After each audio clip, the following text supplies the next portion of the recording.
নমস্কার সবাইকে, welcome back to my channel Sunita official. আমি তোমাদের সঙ্গে রয়েছি সুনিতা। তো তোমরা আমার প্রত্যেকটা ব্লগেই দেখেছো যে আমি একা একা ঘুরেছি আমার হাজব্যান্ডকে ছাড়া। তো কিছু কিছু ব্লগে আমি জানিয়েওছি যে আমার হাজব্যান্ড একদমই টাইম পায় না। বাট অনেক দিন পর, মানে বিয়ের পর মনে হয় প্রথম আমরা এরকম আউটিংয়ে বেরোলাম, মানে একটু ঘুরতে বেরোলাম দিনের বেলা। মানে দিনে আমরা কোথাও যাইনি, যতবার গেছি রাতে, মানে দুর্গাপুজোর সময় যেরকম রাত 11টার দিকে ঘুরতে বেরিয়েছিলাম, 2-3টের দিকে বাড়ি এসেছি ঘুরে। তো আমরা রাতেই বেরিয়েছি বরাবরই। তো এই ফার্স্ট টাইম আমরা দিনে বেরোলাম একটু ঘুরতে, কেননা ওর কাজটা একটু বন্ধ ছিল একটা দিন, তো সেই জন্য। আর এটা আমরা এসেছি দেখো দুর্গাপুর একটা শপিং মল, যার নাম জংশন মল। তো মলটা কিন্তু ভীষণই বড়, আর এখানে মানে যে কোনো জিনিসই অ্যাভেলেবেল আছে। একটা জিনিসের দাম একটু মানে বেশি, প্রাইসগুলো একটু বেশি, তবে কোয়ালিটি কিন্তু। তো আমিও এখান দিয়ে অনেক নয়, কয়েকটা ড্রেস কিনেছিলাম, খুবই সুন্দর, সেটা বিয়ের আগে। তো বিয়ের পর আর কিছু কেনা হয়নি, কেননা বিয়ের পর আমি অনলাইনেই বেশিরভাগ শপিংটা করে থাকি। তো সেই কারণে দোকান থেকে কিংবা মল থেকে কেনা হয় না। আর যদিও কেনা হয় তো আমাদের ওখানকার মার্কেট থেকে, দুর্গাপুরে তো সবসময় আসা হয় না, তো সেই কারণেই। আর দেখো মলটা কতটা বড়, মানে এই মলটার মানে মেবি মানে 6টা-7টা তো ফ্লোর আছেই। তো আমরা এখন ছিলাম 3 নম্বর ফ্লোরে। তো আর দুজনে মানে ফার্স্ট টাইম এরকম একসাথে ঘুরছি,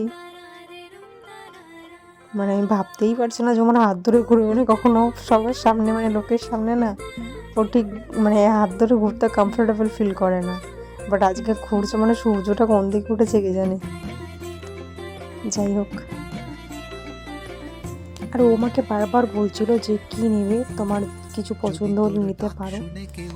তো আমি বললাম যে না, এখান থেকে আমার কিচ্ছু নেওয়ার নেই, কারণ আমার সব কিছুই আছে। আর তাছাড়া আমি অনলাইনে আমার মনের মতো জিনিস পেয়ে যাই, তো সেই কারণে আমার আর মল থেকে নেওয়ার কোনো ইন্টারেস্ট নেই। তো ওই জন্য আমি আর নিইনি। তো ও বললো যে তাহলে তাড়াতাড়ি ঘুরে নাও, তারপরে বাড়ি যাব, কারণ আমাদের বাড়ি দুর্গাপুর থেকেও আরও অনেকটা, মানে দুর্গাপুর থেকে যদি আমি নদী পার হয়ে না যাই তাহলে প্রায় 2 ঘন্টা লাগবে, আর নদী পার হয়ে গেলেও 1 ঘন্টা তো লাগবেই।